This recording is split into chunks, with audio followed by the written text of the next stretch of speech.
Élodie, bonjour. Bonjour. Vous êtes dans l'équipe d'organisation des prochaines JMJ. En effet. À l'heure où on vous pose ces questions, où se passe cette interview, cet enregistrement, on est à peu près à 2 semaines du départ. Effet. Comment se passe la préparation ? Très bien. Le stress commence un petit peu à monter là, à 2 semaines du départ. Mais sinon, non, ça va. Les derniers détails sont en train de se régler, mais il n'y a pas de soucis, pas de gros soucis.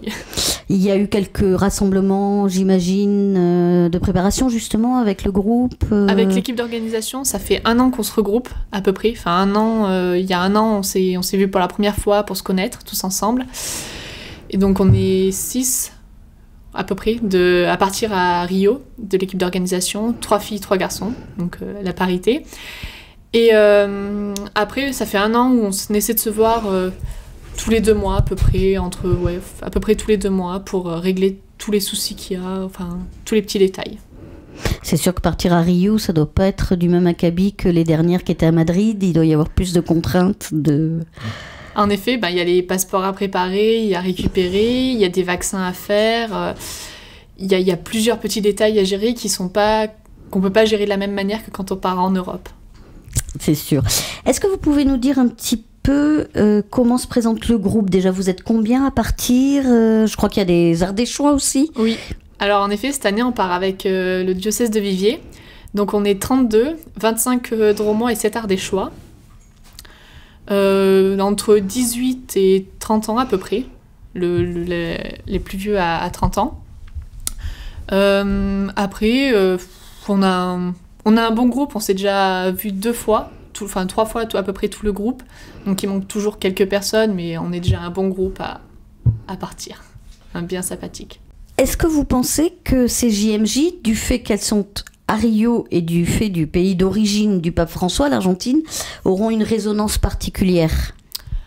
D'une part, oui, par la forte population, la forte présence d'Argentins. Je pense qu'on aura plus d'Argentins que prévu, et de Brésiliens aussi, vu que c'est le pays voisin.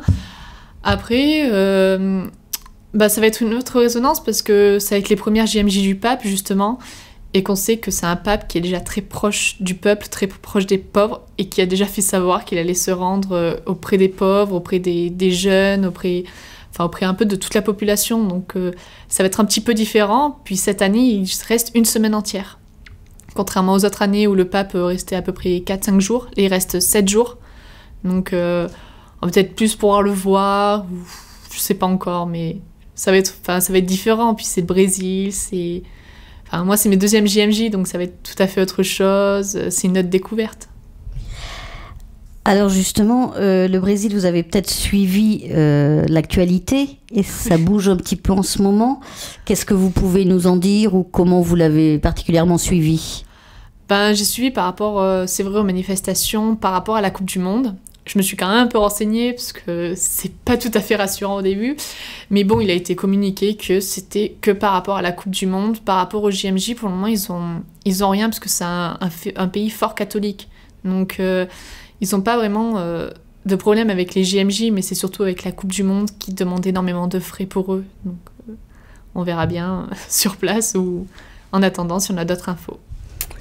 Et alors, on reste toujours sur le Brésil, évidemment. Au point de vue culturel, est-ce que vous avez pris, par exemple, des cours de samba, de capoeira ? Est-ce que vous êtes préparé ? Alors, on a eu un petit cours de portugais il y a 2-3 mois.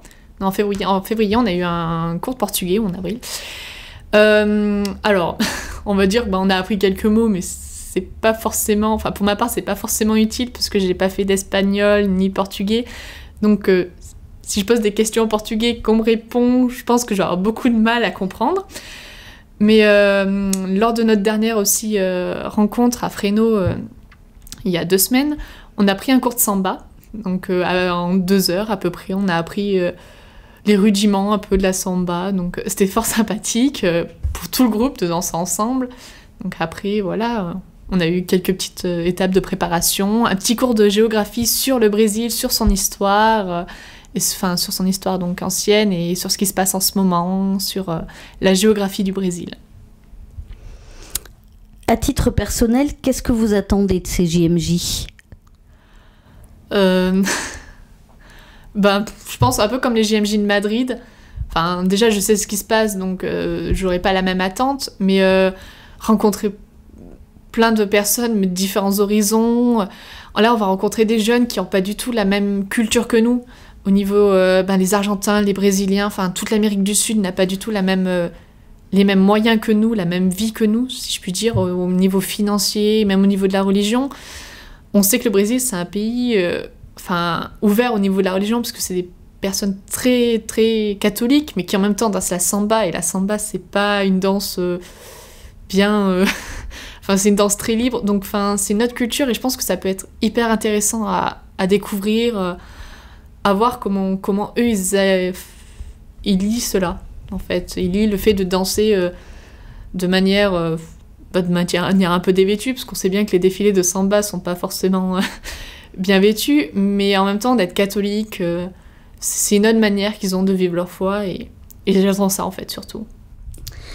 Alors, la question que je voulais également vous demander, c'est comment on peut faire en tant que catholique, et à votre âge, à 19 ou 20 ans, comment peut-on trouver un petit peu l'équilibre entre ces grands rendez-vous, ces grands rassemblements dont on a besoin pour fortifier notre foi, et après le retour, si j'ose dire, à la vie normale, et le fait d'être catholique dans le monde d'aujourd'hui, en 2013, et peut-être un peu plus seul, justement, quand c'est au quotidien.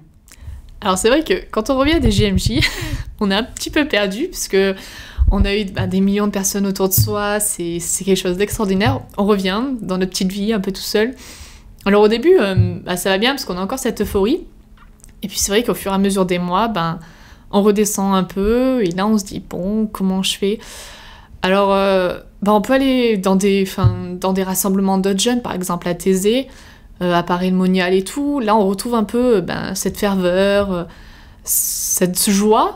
Et après, au quotidien, il n'y a pas de solution miracle.